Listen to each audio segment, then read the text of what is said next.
भारतवर्ष में एक प्रथा भी और दानी राजा राज करता था। वो नित्य गरीबों और ब्राह्मणों की सहायता करता था। ये बात उसकी रानी को अच्छी नहीं लगती थी। वो ना ही गरीबों को दान देती थी, ना ही भगवान का पूजन करती थी, और राजा को भी दान देने से मना किया करती। एक दिन राजा शिकार खेलने वन को गए हुए थे, तो रानी महल में अकेली थी। उसी समय बृहस्पति देव साधु वेश में राजा के महल में भिक्षा के लिए गए और भिक्षा मांगी। रानी ने भिक्षा देने से इनकार किया और कहा, हे साधु महाराज, मैं तो दान पुण्य से तंग आ गई हूँ। मेरा पति सारा धन लुटाते रहते हैं। मेरी इच्छा है कि हमारा सारा धन नष्ट हो जाए, फिर ना रहेगा बांस, ना बजेगी बांसुरी। साधु ने कहा, देवी, तुम तो बड़ी विचित्र हो। धन संतान तो सभी चाहते हैं, पुत्र और लक्ष्मी तो पापी के घर में भी होने चाहिए। यदि तुम्हारे पास अधिक धन है तो भूखों को भोजन दो, प्यासों के लिए प्याऊ बनाओ, मुसाफिरों के लिए धर्मशालाएं खुलवाओ। जो निर्धन अपनी कुंवारी कन्याओं का विवाह नहीं कर सकते, उनका विवाह कर दो। ऐसे और भी कई काम हैं जिन्हें करने से तुम्हारा यश लोक परलोक में होगा। परंतु रानी पर उपदेश का कोई प्रभाव ना पड़ा। वो बोली, महाराज, आप मुझे कुछ न समझा। मैं ऐसा धन नहीं चाहती जो हर जगह बांटती फिरूं। साधु ने उत्तर दिया, यदि तुम्हारी ऐसी इच्छा है तो तथास्तु। तुम ऐसा करना कि बृहस्पतिवार को घर लेपकर पीली मिट्टी से अपना सिर धोकर स्नान करना, मिट्टी चढ़ाकर कपड़े धोना। ऐसा करने से आपका सारा धन नष्ट हो जाएगा। इतना कहकर वो साधु वहां से अंतर ध्यान हो गए। साधु के अनुसार कई बातों पर पूरा करते हुए रानी को केवल 3 बृहस्पतिवार ही बीते थे कि उसके समस्त धन संपत्ति नष्ट हो गई। भोजन के लिए राजा का परिवार तरसने लगा। तब एक दिन राजा ने रानी से कहा कि हे रानी, तुम यहीं रहो, मैं दूसरे देश में जाता हूँ, क्योंकि यहाँ सभी लोग मुझे जानते हैं, इसलिए मैं कोई छोटा कार्य नहीं कर सकता। ऐसा कहकर राजा परदेश चला गया। वहाँ वो जंगल से लकड़ी काट कर लाता और शहर में बेचता। इस तरह वो अपनी जीवन व्यतीत करने लगा।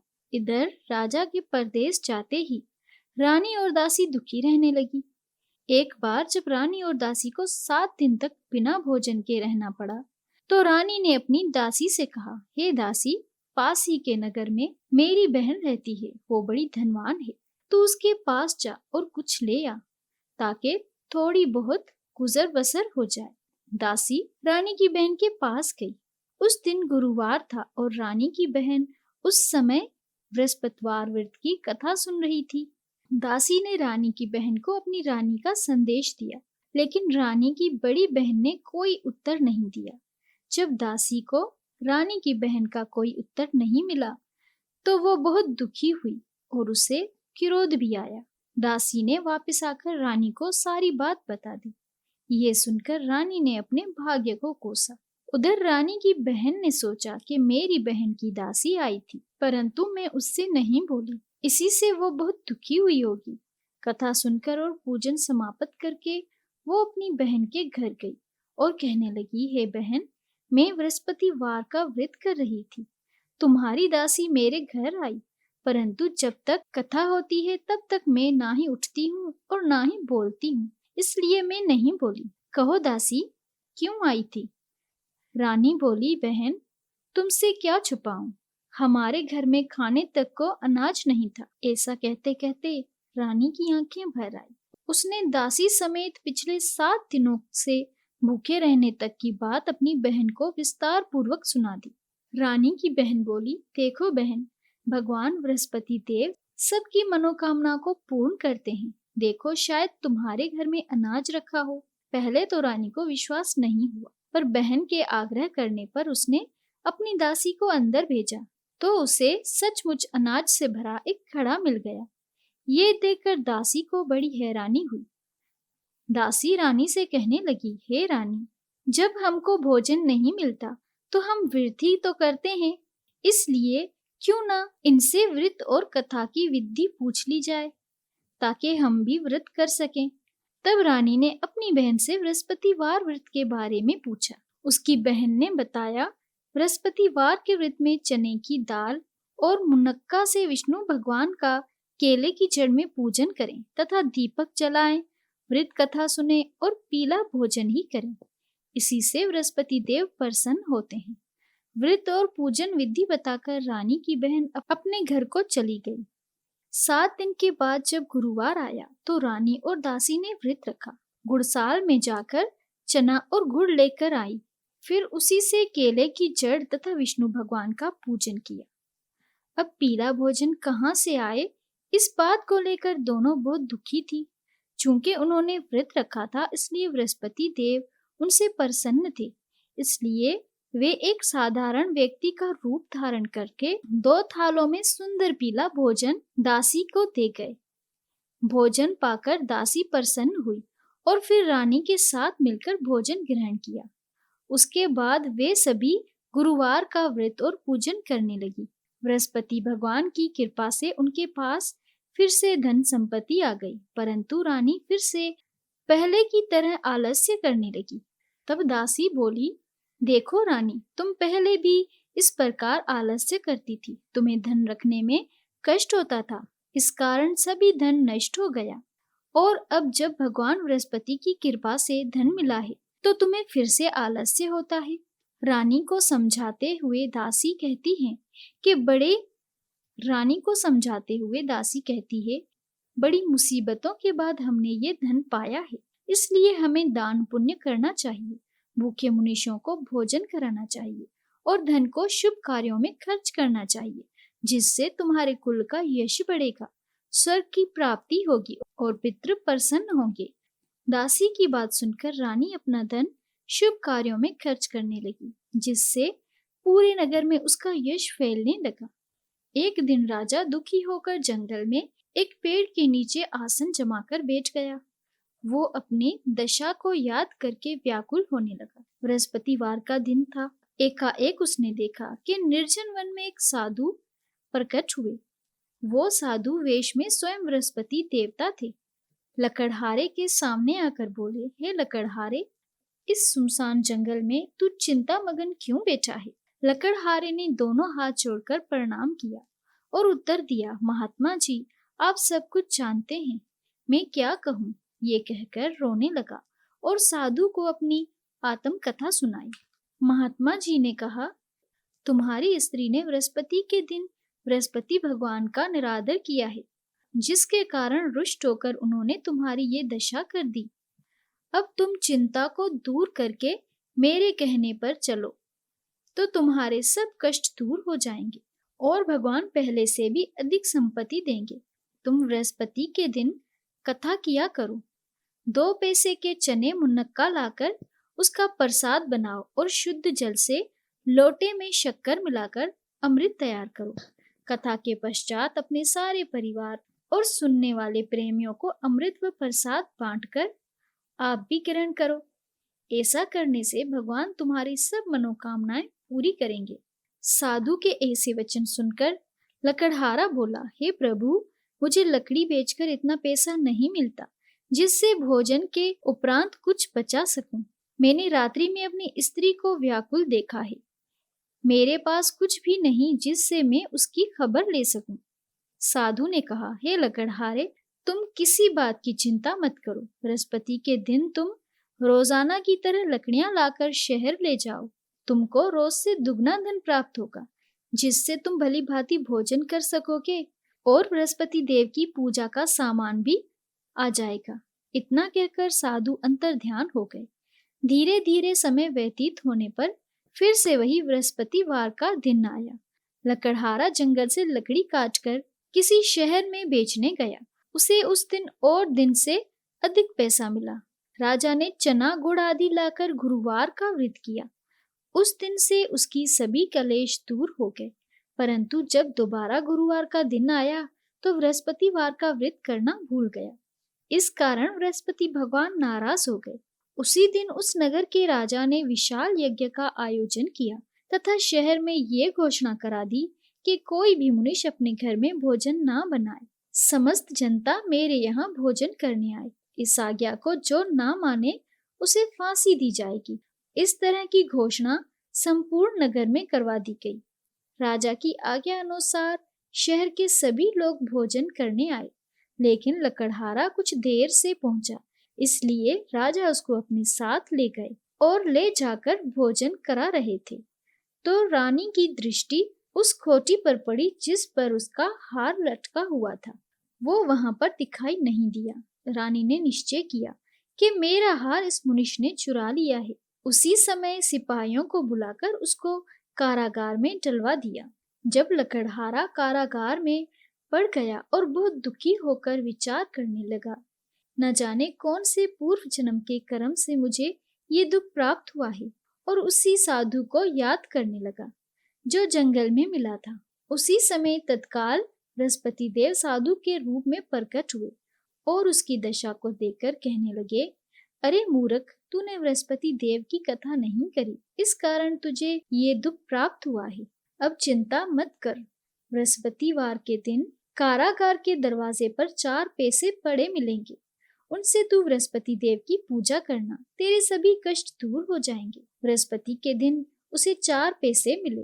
लकड़हारे ने कथा कही और उसी रात्रि को बृहस्पति देव ने उस नगर के राजा के स्वप्न में कहा, हे राजा, तुमने जिस आदमी को कारागार में बंद कर दिया है वो निर्दोष है, वो राजा है, उसे छोड़ देना। रानी का हार उसी खोटी पर लटका है। अगर तू ऐसा नहीं करेगा तो मैं तेरे राज को नष्ट कर दूंगा। इस तरह रात्रि को स्वप्न को देखकर राजा प्रातःकाल उठा और खोटी पर हार देखकर लकड़हारे को बुलाकर क्षमा मांगी तथा लकड़हारे को योग्य सुंदर वस्त्र आभूषण देकर विदा कर दिया। बृहस्पति देव की आज्ञा अनुसार लकड़हारा अपने नगर को चल दिया। राजा जब अपने नगर के निकट पहुंचा तो उसे बड़ा आश्चर्य हुआ। नगर में पहले से अधिक बाग, तालाब, कुएं तथा बहुत सी धर्मशाला, मंदिर आदि बन गई हैं। राजा ने पूछा, ये किसका बाग है और धर्मशाला है? तब नगर के सब लोग कहने लगे कि ये सब रानी और बंदी के हैं। तो राजा को आश्चर्य हुआ और गुस्सा भी आया। जब रानी ने ये खबर सुनी कि राजा आ रहे हैं तो उन्होंने बंदी से कहा कि हे दासी, देख राजा हमको कितने बुरी हालत में छोड़ गए थे। हमारी ऐसी हालत देखकर वो लौट ना जाए, इसलिए तू दरवाजे पर ही रहना। आज्ञा अनुसार दासी दरवाजे पर खड़ी हो गई। जब राजा आए तो उन्हें अपने साथ ले आई। तब राजा ने क्रोध करके अपनी रानी से पूछा कि ये धन तुम्हें कैसे प्राप्त हुआ? तब उन्होंने कहा, हमें ये सब धन बृहस्पति देव के इस व्रत के प्रभाव से प्राप्त हुआ है।